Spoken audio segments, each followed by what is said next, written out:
Good morning and welcome back to another edition of the Lynn Lowdown. I'm Dani Vittori, and today we welcome back the President and Executive Director of United Lynn Pride. Thanks for joining us on the show today, Christian. Thank you for having me. I'm happy to be here again to talk about Pride. Yes, I love this. I love Pride Month. It's my month. And you have a lot of events going on, so I guess we'll just jump right into it. Where do you want to start?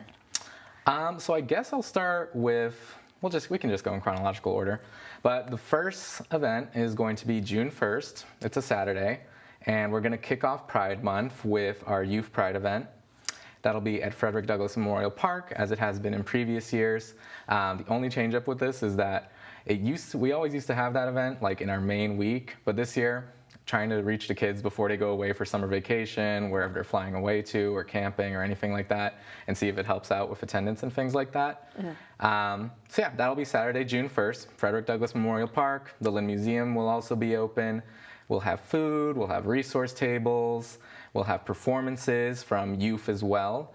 Cultura Latina Dance Academy will be having a performance. ITM in the Making will be having a performance, as well as a youth band will be there. And that'll be kicking us off. And then the next one, which I'll speak to a little bit, but there will also, I think I mentioned to you earlier that, the rest of the project team will be here tomorrow for another segment. But on June 5th, Wednesday, June 5th, we will be having the opening of our museum exhibit, Through a Rainbow Lens, a reflection of Lynn's LGBTQ+ history. So we received back in October a grant of $20,000 from Mass Humanities to carry out this project, really just exploring and highlighting Lynn's LGBTQ+ voices in history. A lot of people don't realize that there was a really salient community here in the city, that was bumping for the 70s, for the 90s. A lot of different LGBTQ+ nightlife venues. And we're also capturing some more voices contemporarily.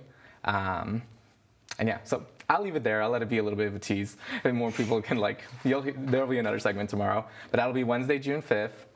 The exhibit will open at 5 p.m. And there will be also a panel discussion with one of the professors we've been working with, Patricia Gazemba, as well as Andrew Darian, and myself. And we'll talk more about the project then, the history, the interviews we did today, or in this time, and sort of looking forward in the future. Yeah, which is cool, because think about it, even I don't really know the history super well, so that'll be fascinating to hear about, to learn about that community back in that time, and now, of course.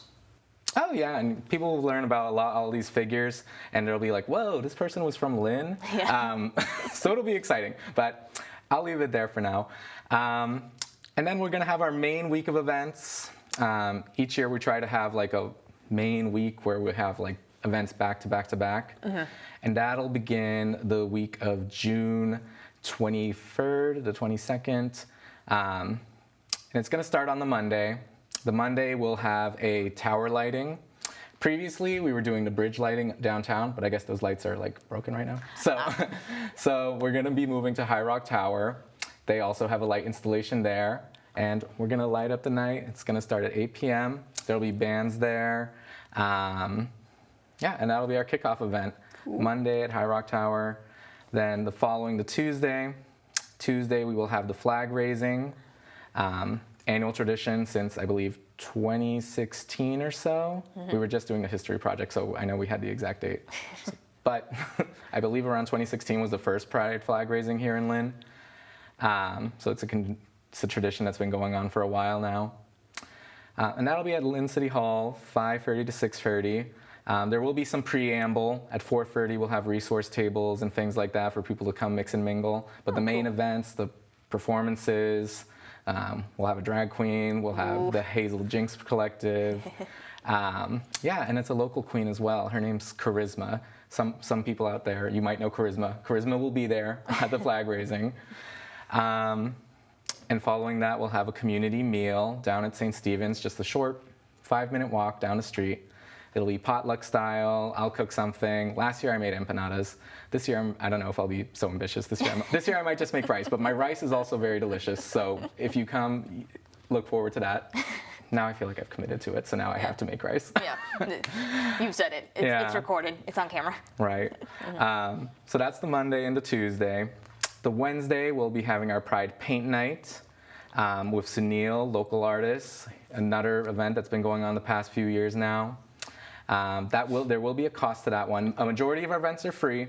The paint night will have a cost. It's $15.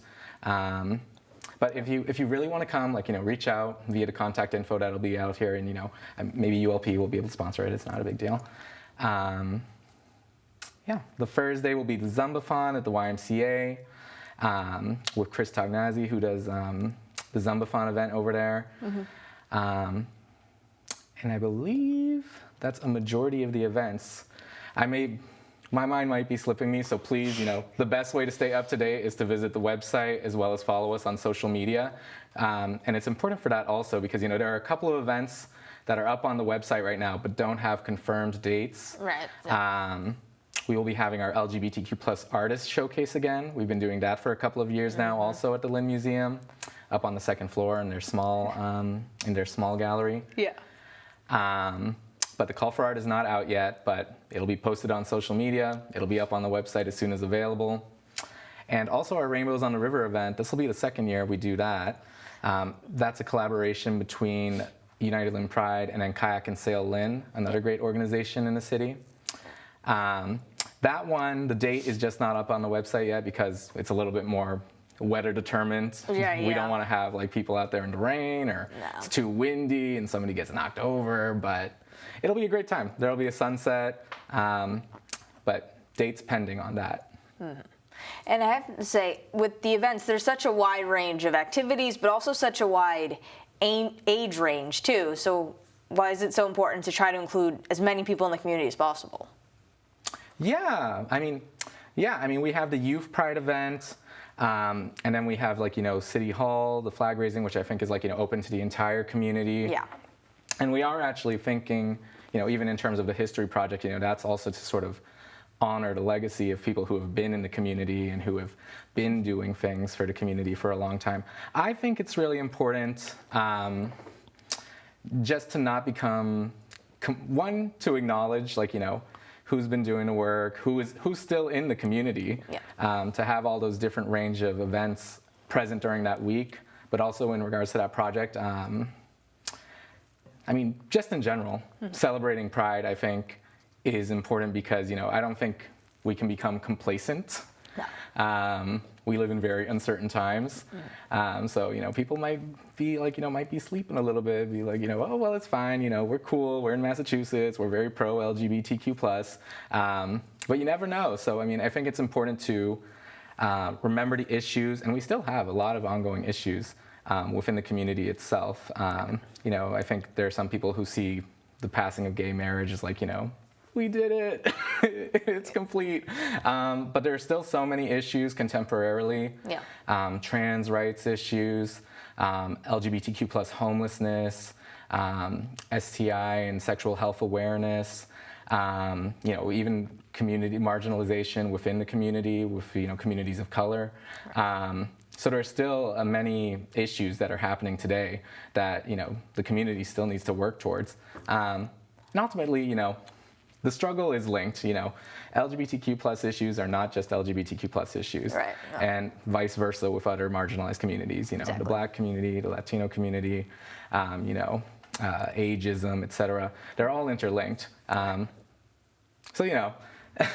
your point also though about as I'm saying that, I want folks to also feel welcome, even if you're not part of the LGBTQ community. Please come out and show support. If you've got a relative, if you've got a friend, if you just like hanging out with us, come out to the events. There'll be a good time. They're not. You don't have to be gay or lesbian or trans or any of that to come. No. Just come and have a good time. And like you said, it's a mix of Pride Month is a celebration, but it also brings awareness to issues that still very much exist in the community, and it's important to include everyone in that, not just people within the community, but making everyone aware of it. Is that right? 100%. Yes, and I'll even take that as an opportunity. This is not a Juneteenth segment, but Juneteenth will also be happening in that month. I was very intentional and collaborating with Nicole, who leads that organization, to make sure, we're going to be not sponsoring one another, but, supporting one another. Yeah. As well as, just reaching out to a lot of community organizations in general to have their resource tables there. United Lynn Pride, I don't want folks to think like, they see it and, oh, well, that's just the LGBTQ org in the city. Yes, it is an LGBTQ plus org, but it's also very much a Lynn org. Yeah. I try to reach out to everybody, let them know like, hey, come by. I even had an individual reach out to me asking, if our organization would sponsor an event that their organization's doing, and I probably will commit to that. But yeah, it's very community-based. I'm a lifelong Lynner. I've been in Lynn and also been LGBTQ my whole life, so that's very important to the work. Oh, definitely a very inclusive organization, a very open organization, which is such a huge piece of it. And it went by wicked fast, but I will have to wrap up in a moment. But is there anything else that you hadn't mentioned that I didn't touch on? I don't think so. I mean, just check out the website, follow the social medias, come support us, have a good time, meet me. We'll have stickers available. These t-shirts will be available, limited supply. So, come to the first event if you want to get one. And no, I'm so happy and thank you for having me. Of course. Thank you for coming on, and anytime. We always like having your organization on here. And once again, I'm Dani Vittori. This has been the Lynn Lowdown, and we'll see you next week with more guests.